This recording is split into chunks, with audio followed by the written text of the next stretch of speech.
Good evening, everybody, and welcome into another episode of the Faithful Dogs podcast. The last one before quarterback Deshaun Watson takes his first regular season snap as a member of the Cleveland Browns. I am Tyler Johnson. I am joined tonight by Jack Robinson. Jack, how we doing tonight, man? I'm doing good, man. Wish we could be doing better, but we're making it through.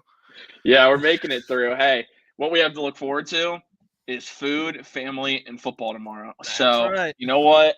That's where we're gonna recap Browns, but that's the light at the end of the tunnel right there is Thanksgiving. So happy to talk some Browns tonight. But before we do, Jack, we just want to take a minute, of course, and we want to hear from our sponsor, Underdog Fantasy.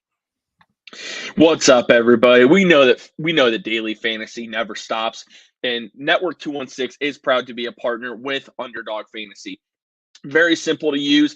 All you have to do is go to underdogfantasy.com and you will just click the sign in button. You'll create an account if you haven't done so already. If you've not created an account, it'll ask you to enter a code. Enter code 216 and they will double your first deposit up to $100. Underdog Fantasy, live draft lobbies that you get to compete with you and your friends.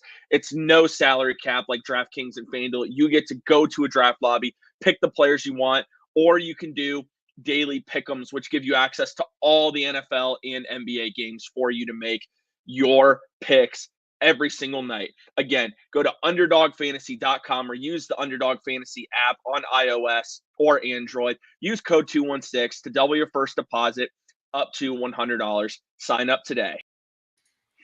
And everyone who's joined us tonight, whether you're on Facebook or YouTube, if you're not yet subscribed to the YouTube channel, just go over to the YouTube channel. Very easy. Just YouTube Network 216, search us and hit that subscribe button. It's free to do.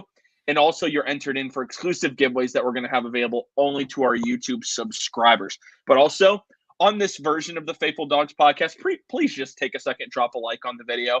It helps the Network 216 channel grow, and we really appreciate everybody's support. One of the things we also have that's brand new is a Patreon for all members of Network 216. It's just $5 per month.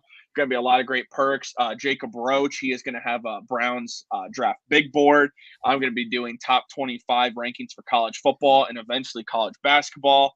There's going to be a lot of other perks available that only two members of our Patreon. So again, just go to the Patreon. The link will be in the YouTube subscription that I'm going to have. So be sure to check it out. So, Jack, the Browns lost again. No way. Wait, the Browns lost? That's Yeah, they lost again? Oh. But anyways, yeah, the Browns fell once again to the Bills.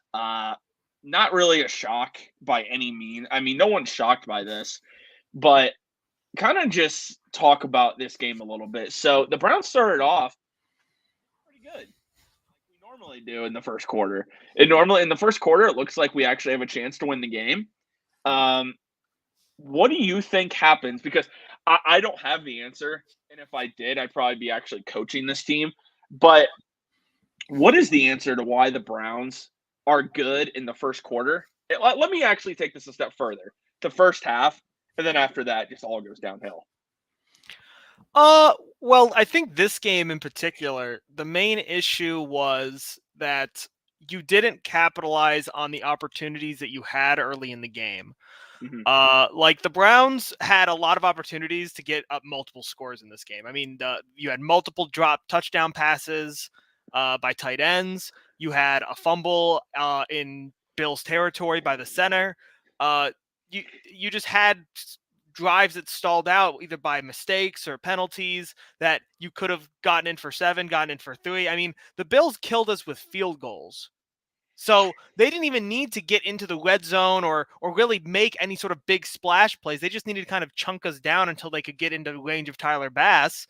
And they were able to just basically win the game off of his leg. So really the main issue that the Browns had was that they couldn't capitalize on the opportunities that they had.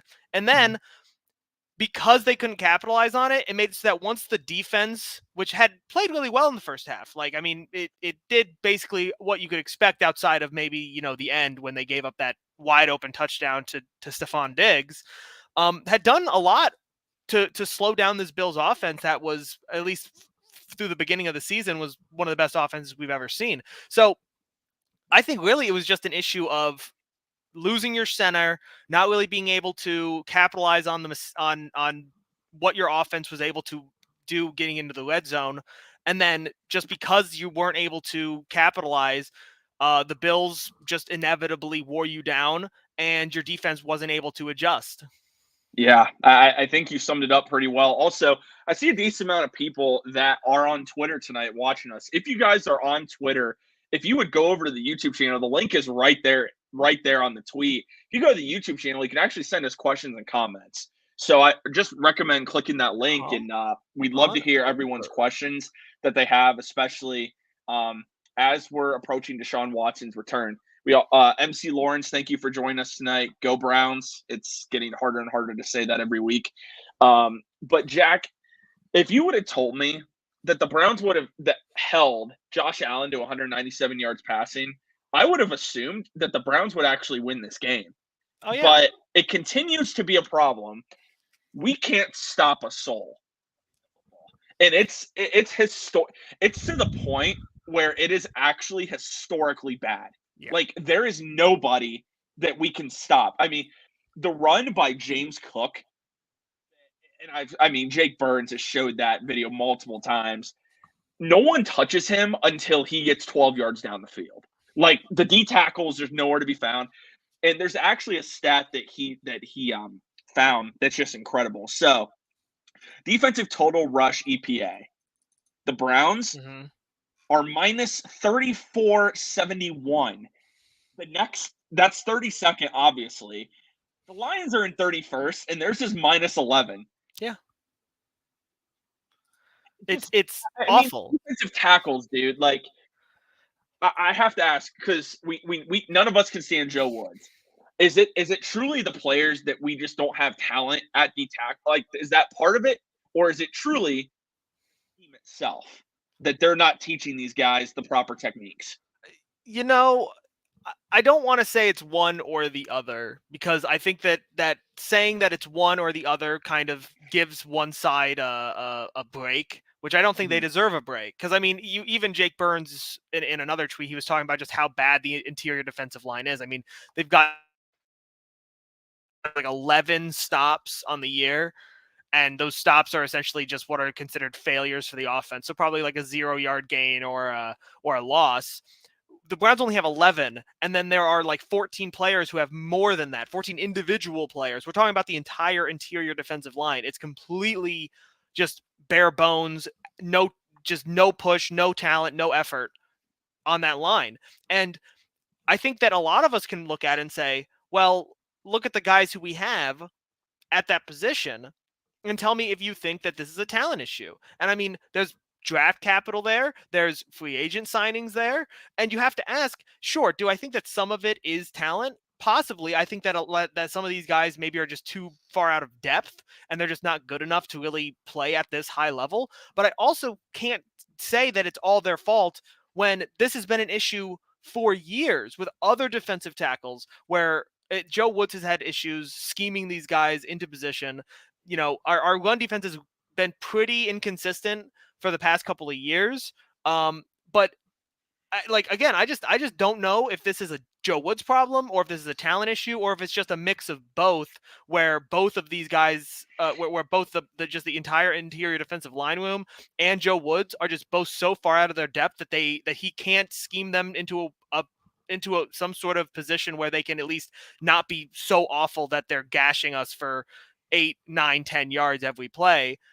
Like, because I just don't understand how this can be all one side's issue. It has to be a mix of both, but I'm going to lean on the defensive coordinator because he came into the offseason with these guys and he knew what he had, and he should at least at some point after 10 weeks realize how he should be trying to adjust to getting these guys to be able to stop a run.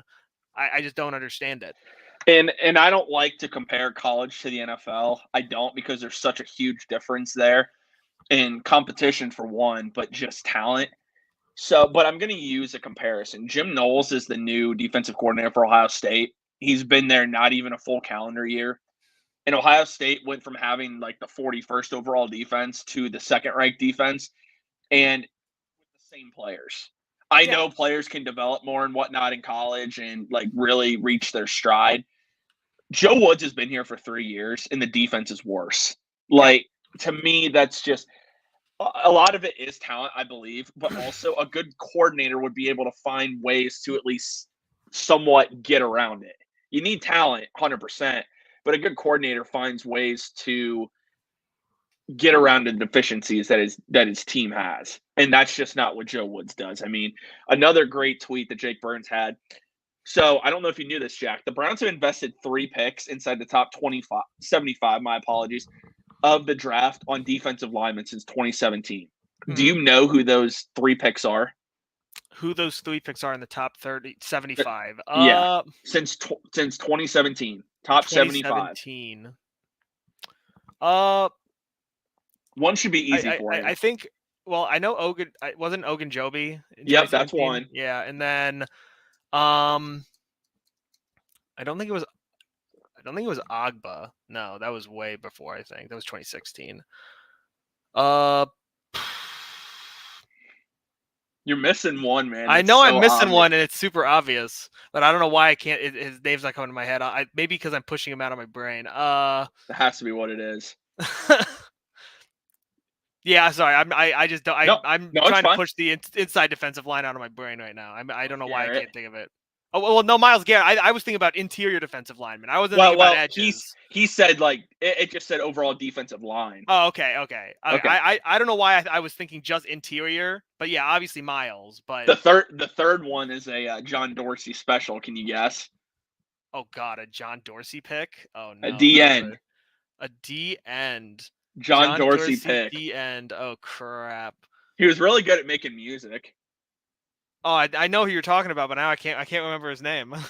Chad Thomas. Oh my God, Chad Thomas. So those are the only picks since 2017 that the Browns have used in the top 75 on defensive linemen. They've drafted defensive linemen, but not the top 75. So just something. Yeah. I think that's very interesting to say the least. And Myles Garrett, there seems to be quite a discontent between a lot of defensive players. Myles Garrett has spoken out. Grant Delpit has spoken out.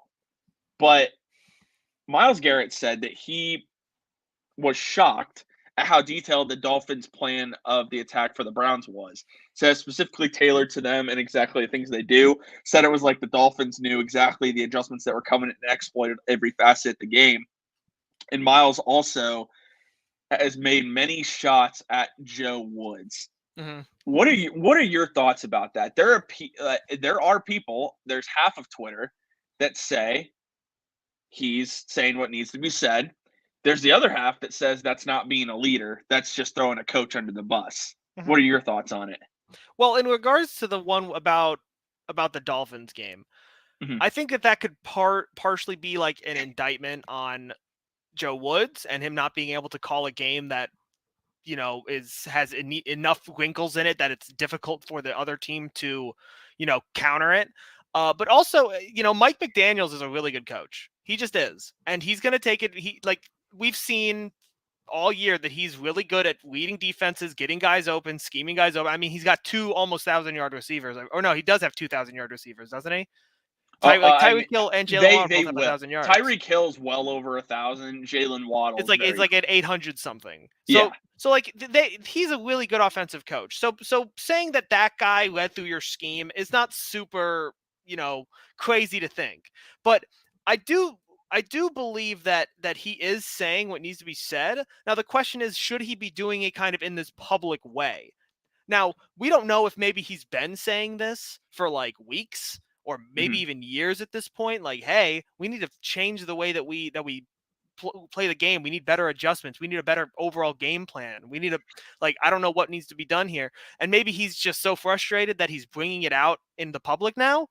Mm-hmm. I personally don't know but if it was the former where it's just, he's now just coming out and complaining and this is how he's doing it, I don't really know if I prefer it, because I prefer it if it was kept in-house and all this stuff was settled behind closed doors. But I also understand that At this point, everyone on the defense is frustrated, and I think he's just trying to create a point of contention like, hey, we need change and something needs to be done here, because so far we have seen no accountability from anybody, like getting punished, getting demoted, getting some sort of having to come out and make a statement saying how they're going to change things. It's all kind of been business as usual on the coaching staff side. So I can understand why Miles is upset. And part of I have to get this in. I really love like Coach Stefanski. He has been disciplining players. He benched Grant Delpit for one play against the Dolphins. So I had to say that. Hey, Perrion Winfrey hasn't been playing, man. They've been really showing that they discipline. They do instill discipline. I had to use the Grant Delpit thing just because I mean, it's I'll never understand it because they'll never explain it to us or tell us why. Yeah, it's just too funny to me. But what do you think there's a discontent between, we have to talk about this, the coaching staff and the players, because Kevin Stefanski said today, he was talking about Myles Garrett's remarks after losing to the Bills. He said, I know that we put a lot of emphasis on takeaways in our building and we haven't gotten them. And also he just said that Myles speaks for Myles. He doesn't speak for the team. Yeah. Man, like, are you okay? Are you a little bit worried about what's going on in the building right now?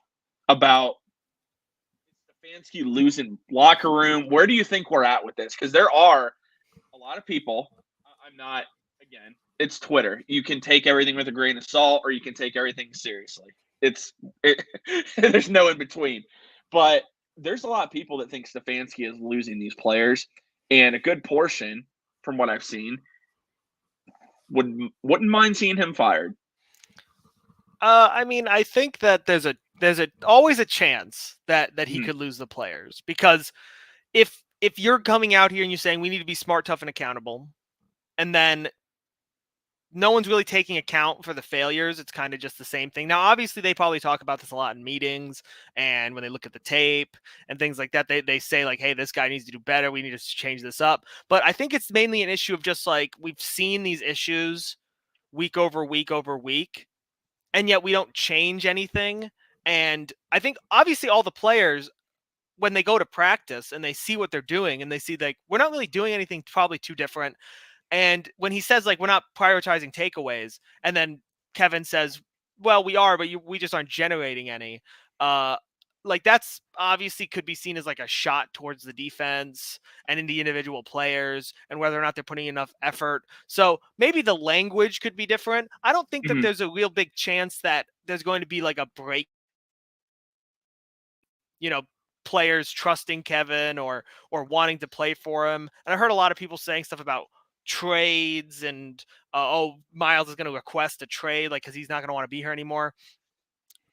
I think that a lot of people in the locker room are just frustrated because the season hasn't gone the way that they wanted. Obviously, as Browns fans, we all know that. And I think that they just want something to happen. They just like, I think that if Joe Woods was fired, even if he doesn't 100% fix the issue, like if getting rid of him doesn't fix the issue, I think some of them just want some form of accountability, and they're just pointing to anything they can as a reason to either change things in practice, to change the way that they go about it, or to just get Joe Woods fired. Because I just don't think that, I think they all kind of see the writing on the wall, and they just don't understand why they're continuing to let Joe Woods run the defense when it's very clear that he is not capable of whether it's calling plays or just leading the room in general. Yeah, dude, it's such a tough situation because we've been very blunt on this show that Joe Woods needs to be fired, and it should have been done already. You're at the point where you're starting to lose this defense, like these defensive players, and like you're starting to lose these guys. But at the same time, and I don't disagree with the other side of if you fire him, who takes up, because at this point, I don't know who does take over. Because at that point, well, does it matter though? Does it even matter? Well, that's what I'm wondering. That's the whole thing that like I just don't know. I don't know, because it's such a mess right now, man. Like the whole thing is just it's a mess right now. I mean, Yeah, it is. when Grant Delpit like talks about in order to fix the run game, you have to trust and know what you're like. You have to know what you're doing. These players almost sound like they're confused. Well, they're definitely Like, confused.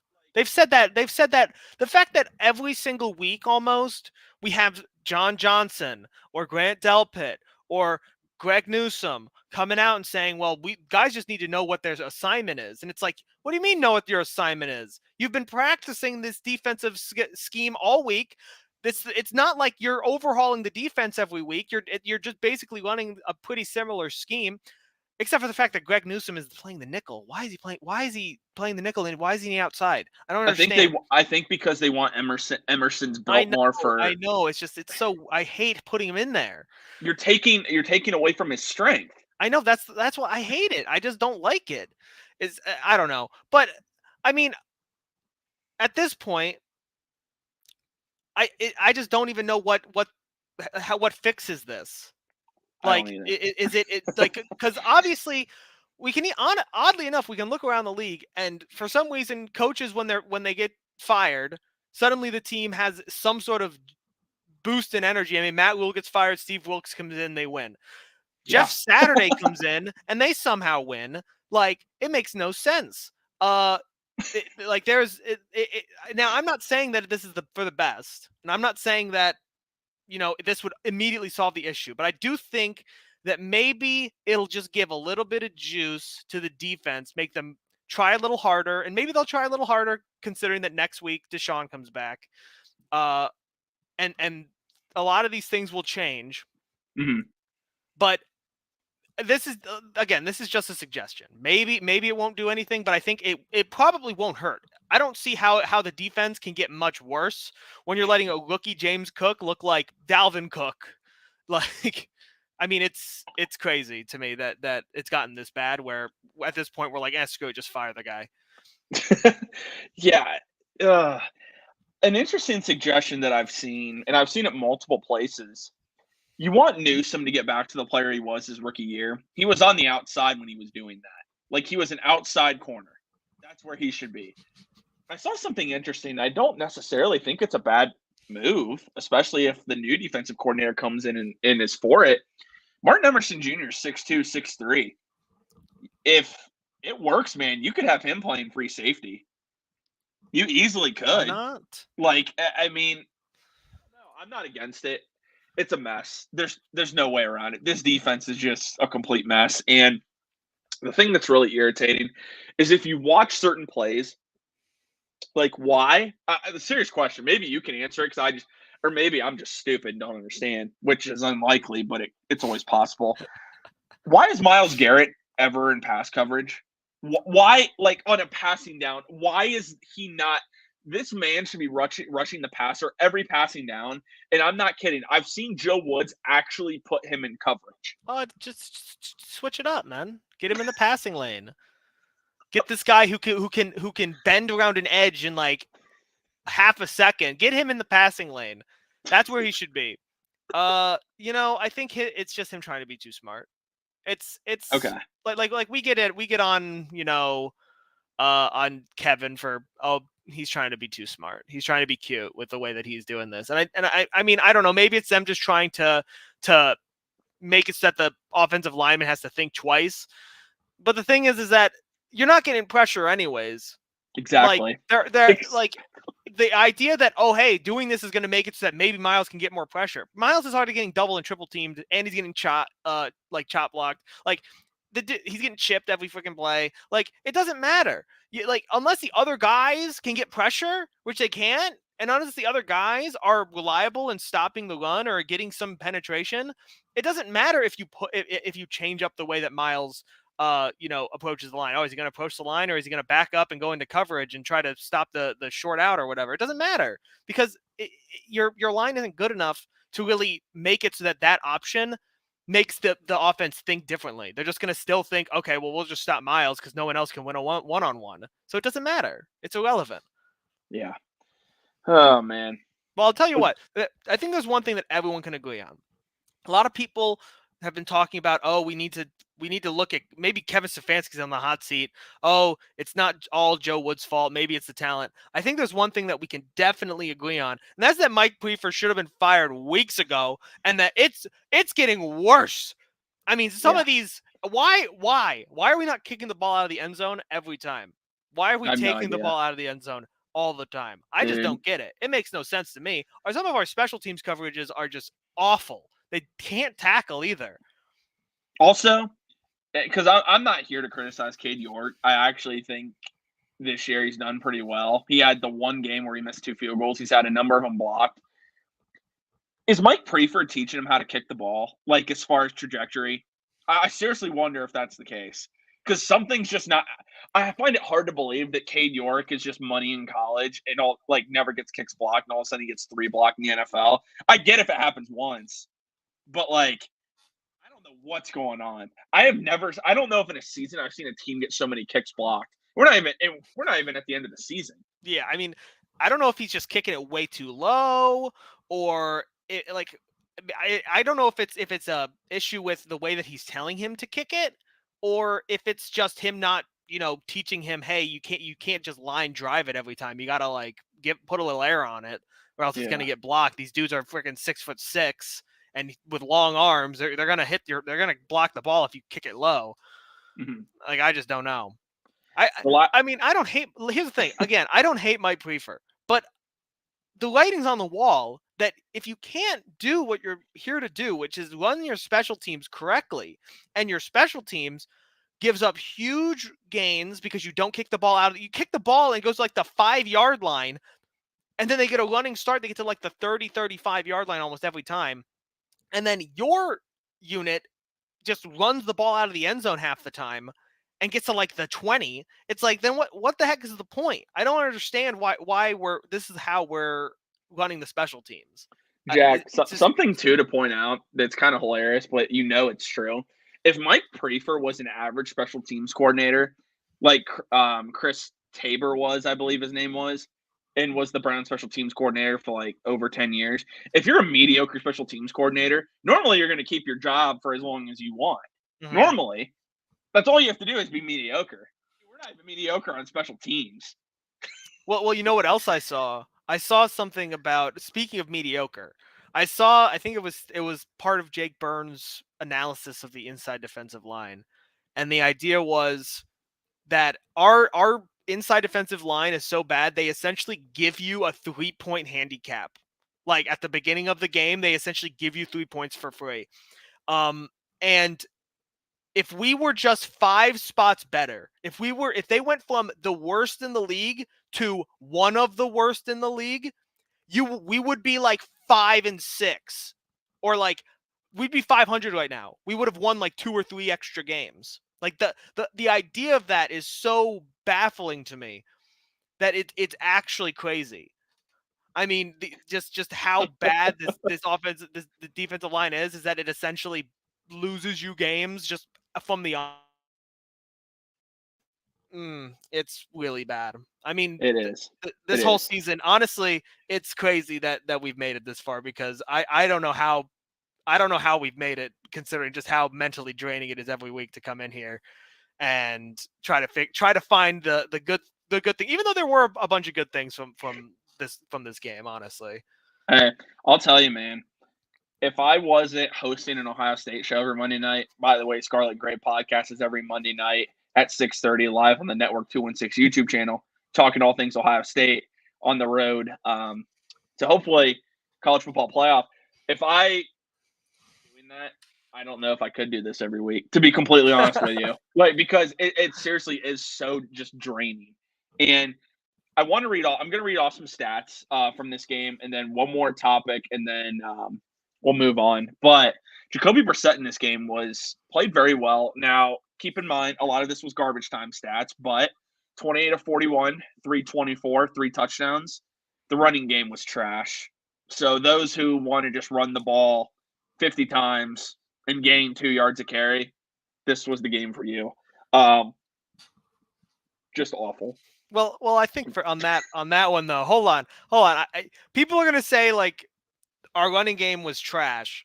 No, Our center was trash. That too. Oh my God. No, like our center killed that game. I genuinely believe that if Ethan Pocic didn't suffer a knee injury, there was a good chance we win that game. You don't have the fumble at the 45.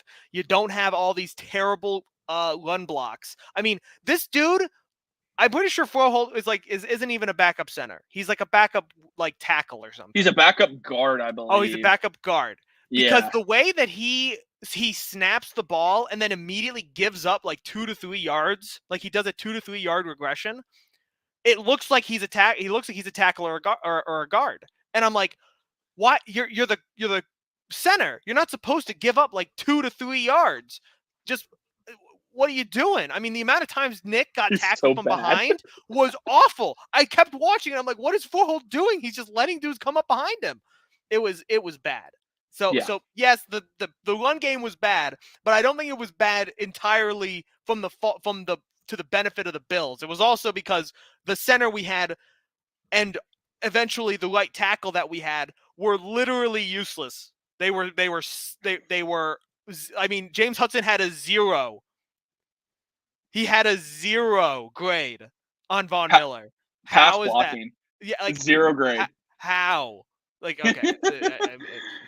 So Wyatt Teller, man, not good. I mean, first came back from injury, so take it with a grain of salt. He was trash. 42.6 grade was awful. I mean, the entire offensive line really. I mean, even Joel Bitonio had a 68.8 grade in this game. So not good. I mean, you're looking at Froholt probably starting again. He's unless not. They got a new center. They already got well, a new but center. They don't know if he'll be ready by Sunday. He'll be ready. They'll find a way for him to be ready. They saw Froholt last game. They said, this guy can't snap. This guy can't block. What can this guy do? I think they got him because he's Watson's former center. Oh God. I really hope that's not why they got him. Well, he played with them in Houston and seemed to be pretty decent. Yeah, well, that's, that was then, this is now. I mean, the guy that we just signed, I mean, if Watson's familiar with him, so be it. I don't know. I think as long as you can snap the ball and kind of play the position correctly, then throw him in there. I mean, we were all negative on Ethan Pocic, and then he came out and was great. Froholt did not give a good first impression. No, Vita Vea might eat him. No, I mean like physically eat, like just wipe him off this field on Sunday. It's going to be embarrassing if he starts at center. Anyway, the last topic to really kind of go over here, it doesn't even have to be a long conversation, but where are you at with Kevin Stefanski? Like we have to talk about it every week because the more we lose, the more people are trying to run him out of town. Is his seat warm? Is it lukewarm? Where are you at? So I've said I don't think firing him's under consideration unless the Browns don't win a game the rest of the year. That's where I'm at. Because he's going to get his opportunity with Watson. There's no doubt. I think the team's going to win some games when Watson comes back. That's just where I'm at. I think unless the season totally bombs out that he's not coming back, well, that's a possibility. But I think he's staying. That's just my thought. Where are you at? So you remember in 2019 when the Haslams and all the ownership groups said, we're not getting rid of Freddie Kitchens unless like the worst case scenario happens. And then they proceeded to then lose like 5 out of the last 6 games and then immediately fired Freddie after the season. Yeah. I think that's what would need to happen for Kevin to get fired. Like they would need to be terrible in all aspects of the game. The defense would need to be just as bad as it's been. The offense would need to regress after Watson comes back. Like basically be way worse than it is now. Like barely be able to score, just completely terrible. Because I just genuinely don't think that they're going to throw Kevin Stefanski out unless like it's genuinely embarrassing. And like a lot of people think, oh, well, we should just fire him now. That makes no sense. Kevin Stefanski in the 3 years he's been with the Browns, got Baker Mayfield for 2 years, one year with only one arm, and then Jacoby, and somehow Jacoby looks like the best quarterback he's had. Like, yeah, if we're being honest here, he hasn't exactly gotten the best opportunity to really show what he can do. And now his offense is getting completely held back by the defense. So, yeah, and I mean, I think a lot of people knew once the suspension got put down. It's 11 games. That's pretty decently far into the season. And you know, a lot of people thought the offense was going to be the problem. Now it's the defense. And do I think that Kevin should be doing more to try to get maybe the defensive side of the ball? Like, obviously he's the head coach. He has to be responsible for that side of the ball. So obviously if that's bad, he has to take some accountability for that. And I think he probably might, but that might just end up with them firing Joe Woods. But I don't think Kevin Stefanski's at risk at all. Again, unless we see like a catastrophic meltdown where everything goes wrong, which I just don't think is going to happen. So I don't think he has any real risk to lose his job unless those things happen. If they come out and they go like 3-3 and Watson looks good and the offense looks like the way it has, if not way better, and maybe the defense gets a little better, and you know, it looks like they're going in the right direction, there's no chance he gets fired. In fact, I think that if Watson does really good and we win like 4 or 5 games, Joe Woods might not get fired. Like, that's the kind of impact that these last 6 games could have. If they play well enough, Joe Woods could keep his job. We're in a weird situation here, okay? Because the way that Watson plays will impact every single person on this roster except for probably Kevin Stefanski. Kevin Stefanski, as long as the wheels don't fall off, his car will keep going. That, like, it doesn't matter. So you just made me like want to actually, I know, like, just it's bury very my head scary. inside It's a turkey. very scary like, to think about. But there is a chance. I mean, you hit the nail on the head. That, like, I truly don't disagree with anything that's said. I believe it too. Stefanski's not going anywhere unless worst case happens and we bottom out completely. I'm not even gonna say Watson looking terrible. We'll get it because Watson hasn't played in 2 years. I'm not expecting Watson to look like a top 5 quarterback. I'm really not. I'm not saying Watson in particular. I'm just saying the whole offense as a unit somehow regresses, which I don't think would happen. Yeah, so I think he needs to completely bottom out too. Everything needs to look terrible for him to even be considered getting fired. Because then, if you do fire him, who are you hiring? You're not hiring Sean Payton, so don't even give me a suggestion with it. And Lawrence, someone's going to get fired. I think that Joe Woods has a very good chance to get fired. It's Joe Woods and Mike Prefer. Yeah, those guys are probably gone. And Stefanski and his offensive staff stay. Yeah, the offensive staff is going to stay. Because I just don't think that, because the whole pitch when they even went to go get Deshaun was Stefanski and their relationship and the way that they can incorporate them together. So not even giving them a chance to really have like a full season or even a full training camp together just doesn't make any sense. It just doesn't really it just doesn't make any sense to then punish Kevin for just how bad the season has gone when most of it has kind of been out of his control, even though he is still the head coach. So he does have to. Joe Woods is going to end up being the scapegoat for that. Yeah. Yep. And Jack, this will be the last thing for this segment. The Browns have to be thankful for something this year. I'm going to go first. Mm-hmm. So I think what the Browns are thankful for, and us as fans are thankful for regarding the Browns, is that we're looking at, how many games do we have left? 6, 7 games? 6 or 7 games before Mike Prefer and Joe Woods are fired. I think that's what we have to be thankful for this year. What would you say? What would you say as fans we have to be thankful for? I'm thankful that guys like Jacoby and Amari Cooper and Nick Chubb are on this team, because these guys put it all on the line every week. They're upstanding guys. They're great guys. I really appreciate Jacoby and everything that he's done for this team. He played his heart out last week. I mean, he played really well. Even though one of the touchdowns was in garbage time, I mean, the guy was making great throws. Amari's great. Nick Chubb's great. I'm just grateful that we have a team that I think that if we get all the, the kinks taken out and we figure out, maybe where the gas is leaking, we can be proud that we have a team that I think can be really, really good in the future, whether that's that next 6 games or whether that's next year. But I think that we can be thankful that it's not all burning down. As bad as it is, as bad as it looks, as bad as it feels, because it feels terrible. Just know that we're not 0-16 Browns. We're not 1-15 Browns. We had no NFL talent on our team at all. It was all bench warmers, and we were basically scraping the bottom of the barrel. Okay? We're at least not there. It still sucks, but at least we're not there.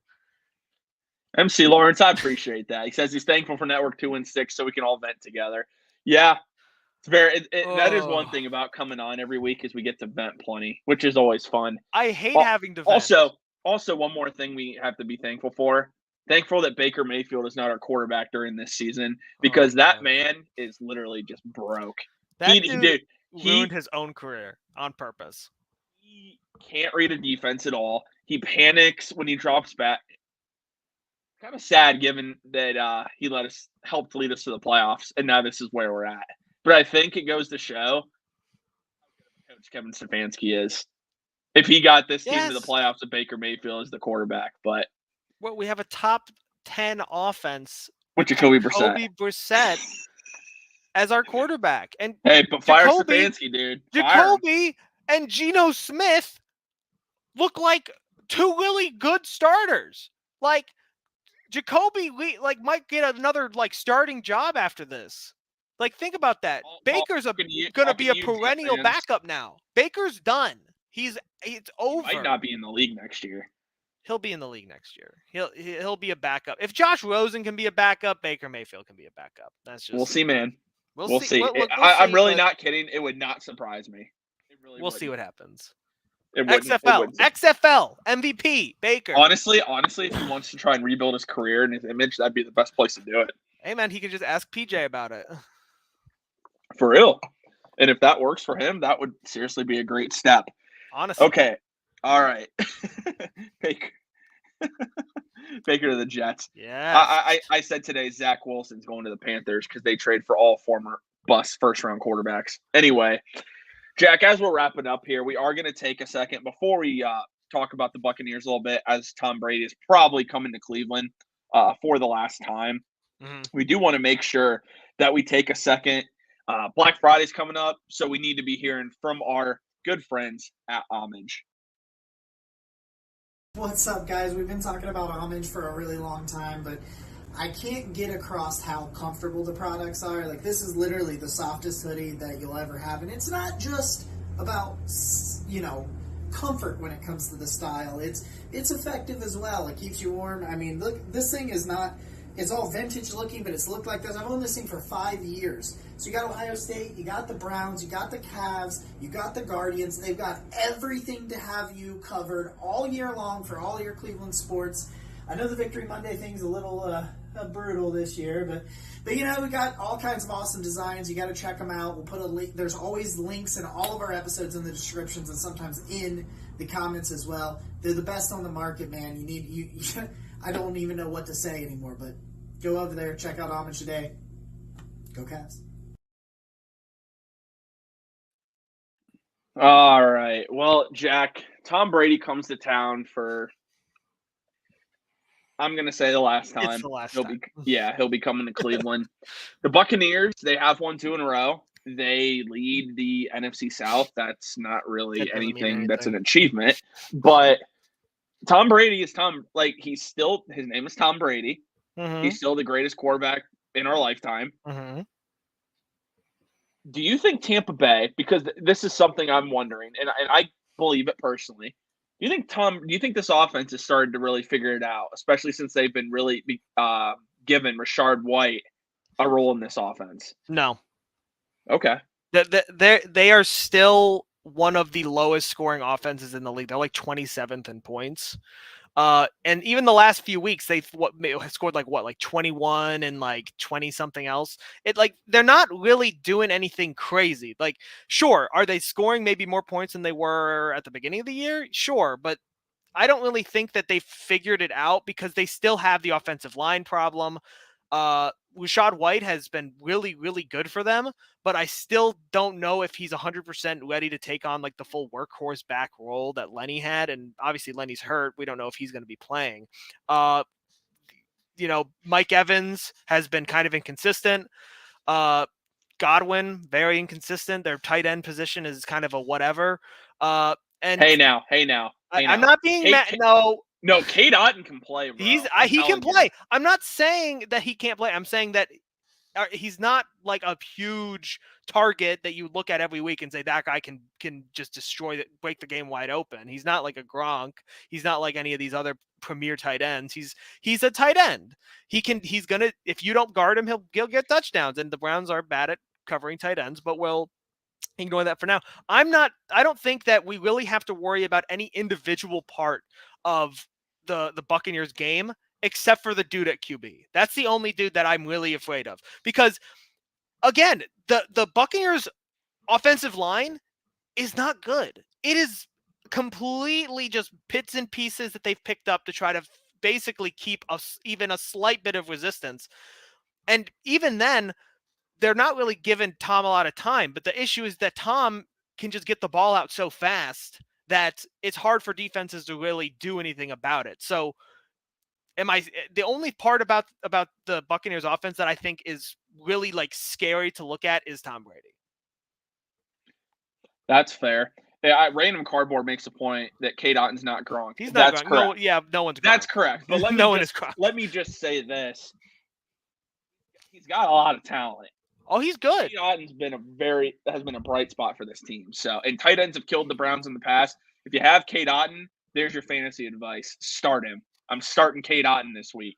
Well, you should be starting Cade Otton anyways in fantasy because honestly, at this point, there's like no good tight ends that isn't named Travis Kelce. So Just start anybody at this point because you're not going to get that much out of him if his name isn't Travis Kelce.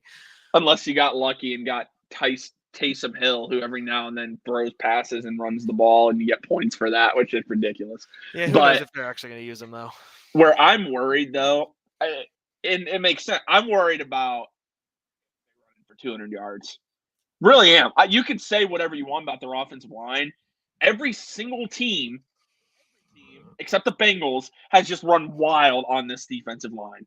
And I have no reason to believe that White and Fournette won't do the same thing. I really don't. I have no reason to believe otherwise.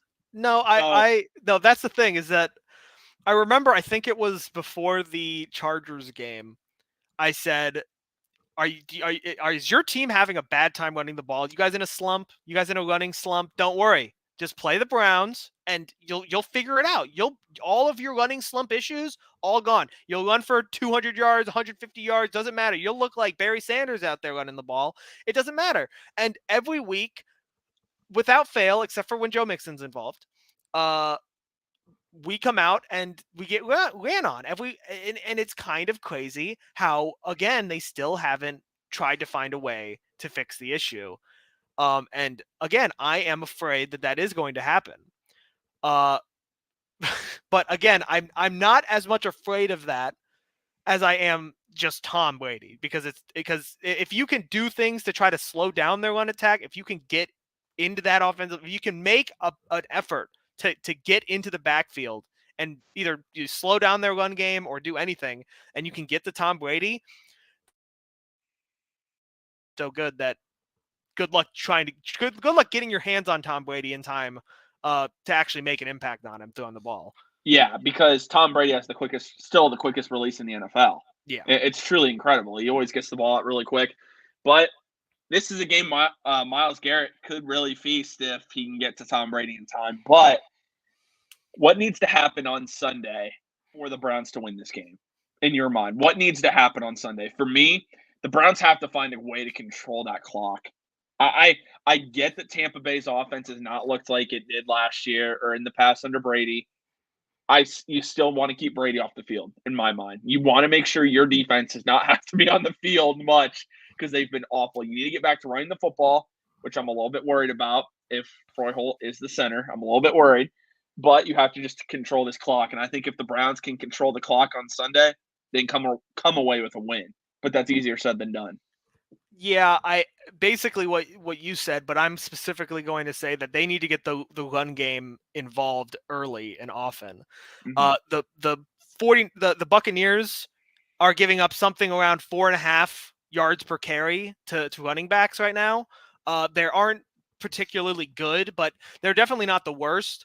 The thing is that if you go up against a guy like Nick Chubb should be able to capitalize against any defense, especially one that has been struggling the last couple of weeks against running backs.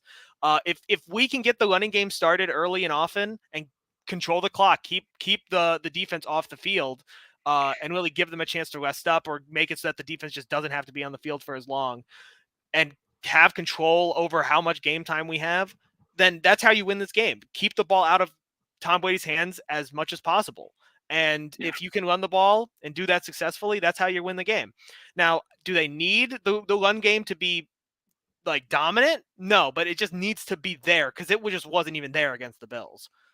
And that brings us to our weekly pick'ems that are presented by Underdog Fantasy. I'll start off with Zach's first. Zach DeFranco could not join us tonight.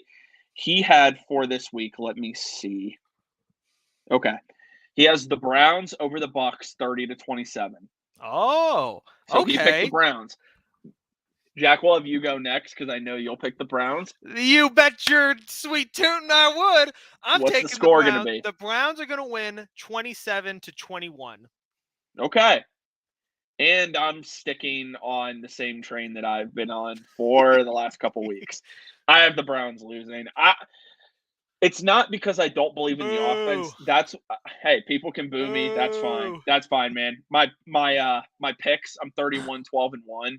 Zach is 28-16. So you're 500. The Browns have brought you down. Yeah, they have. They have really badly, man.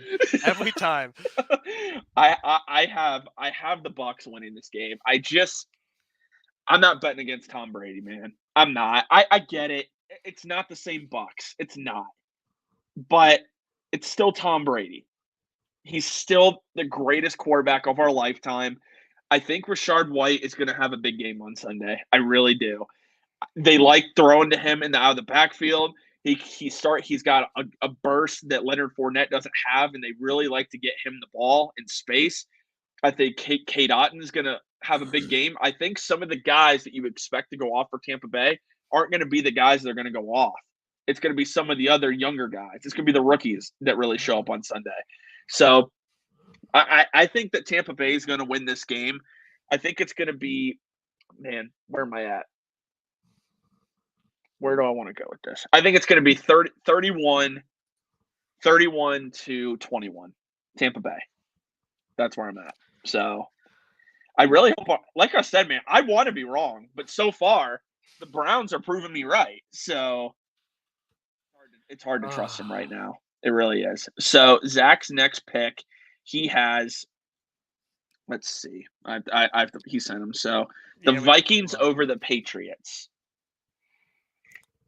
Yeah. So he really went out on a limb with that one. Very on a limb. In fact, I'll go even farther out on a limb than he did.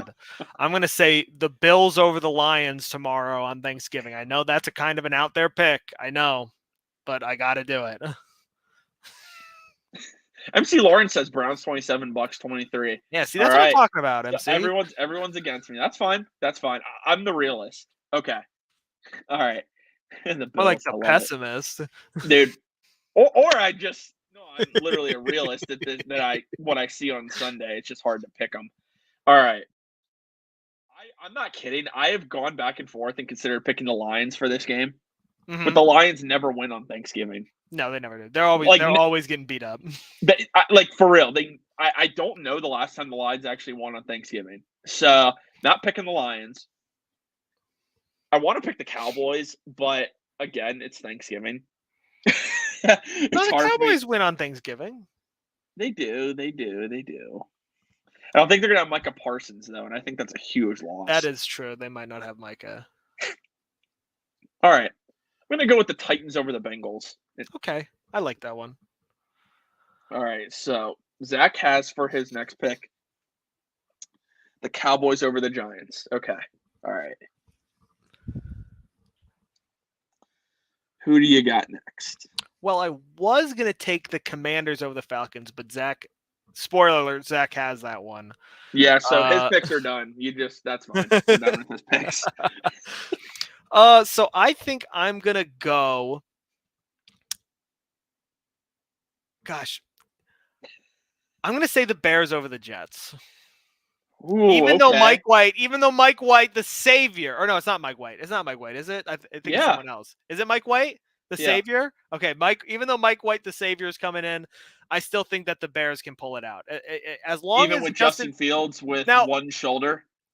Even Justin Fields with one shoulder, I think might be able to push them to a win. I just that's what I'm thinking. Now maybe I'm wrong. That's a kind of a shaky pick for me, but I'm willing to at least put some faith into Justin Fields because that guy they finally seem to have something working with him, even though the rest of the team can't really do anything. Yeah, I do think he is going to play on Sunday. I was going to pick this game anyway. I'm going the opposite way. I'm betting on Mike White. So, no, for real.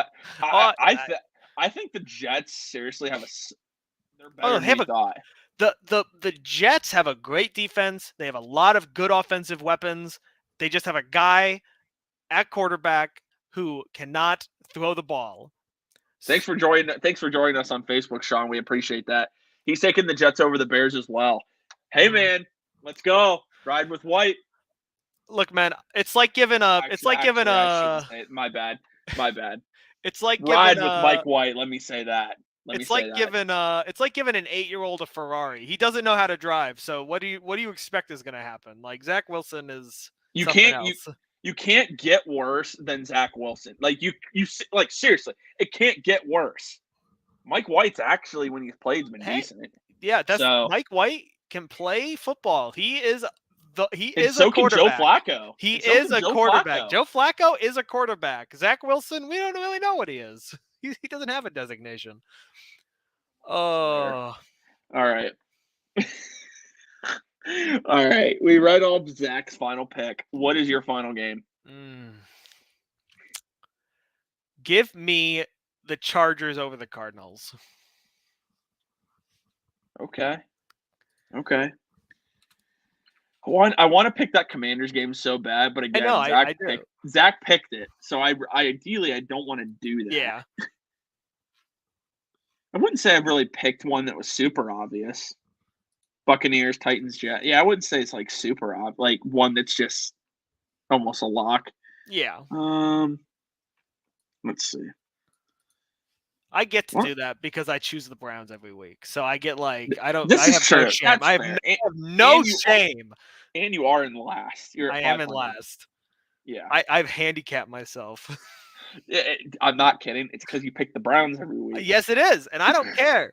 The guaranteed loss on your record every Wrong. week. It's not guaranteed.